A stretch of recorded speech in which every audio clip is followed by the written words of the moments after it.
नमस्कार दोस्तों, मैं अभिषेक इंडिया टीवी में मैं आज आपका स्वागत करता हूं। दोस्तों, मैं आज आपको इतिहास की ऐसी घटना के बारे में बताऊंगा जिसके बाद अंग्रेजों ने आक्रामक रूप तैयार कर लिया और पूरे भारत में एक छत्र राज किया।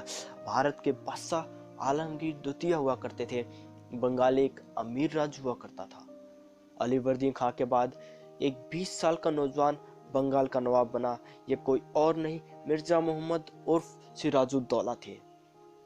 जब यह नवाब गद्दी में बैठा, इसने देखा कि 1713 के फर्रुखसियर के फरमान के बाद अंग्रेजों ने बंगाल में अपना हस्तक्षेप बढ़ा दिया। फर्रुखसियर के फरमान के अनुसार अंग्रेज बंगाल में बिना कर दिए व्यापार कर सकते थे। अंग्रेजों ने बाजार पे तो एकाधिकार स्थापित कर ही लिया था, साथ ही प्रशासन के कार्यों में भी अपना हस्तक्षेप बढ़ाने लग गए थे। आए दिन उनकी बंगाल के नवाब और अंग्रेजों के बीच में कहासुनी हो ही जाती थी। इस बात से सिराजुद्दौला नाखुश हुए। उन्होंने 20 जून को फोर्ट विलियम के चौराहे पे उपस्थित अंग्रेज और अंग्रेज अफसरों को बंदी बना लिया और उन्हें फोर्ट विलियम के किले में एक तहखाने में जाकर बंद करा दिया। कैदियों को 18x14 के कमरे में बंद करा दिया। कमरा बहुत छोटा था और सुबह होते होते 146 में से 123 लोग जिंदगी की जंग हार चुके थे।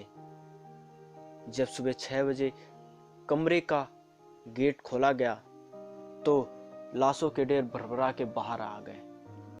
सिर्फ 23 लोग ही बच पाए। कई जगहों पर यह संख्या 421 और 64 भी बताई जाती है।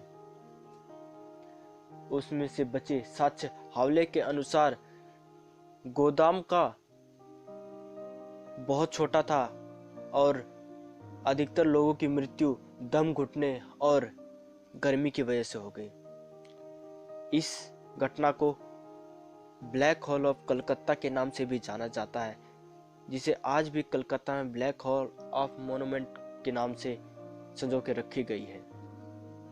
इस घटना के बाद लॉर्ड क्लाइव ने सिराजुद्दौला से बदला लेने की सोची और उन्होंने सिराजुद्दौला के वजीर मीर जाफर को अपने साथ मिला लिया और मीर जाफर को गद्दी का लालच दिया।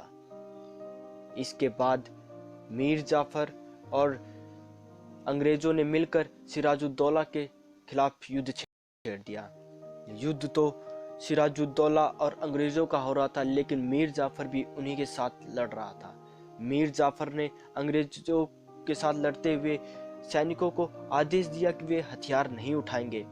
युद्ध के मैदान में हथियार ना उठाने का मतलब सिराजुद्दौला की हार तय थी और इसके बाद युद्ध में सिराजुद्दौला की पराजय हुई और अंग्रेजों ने सिराजुद्दौला को मार दिया और पूरे भारत पे इसके बाद अपना एक छत्र राज्य स्थापित किया और मीर जाफर बंगाल का नया नवाब बना।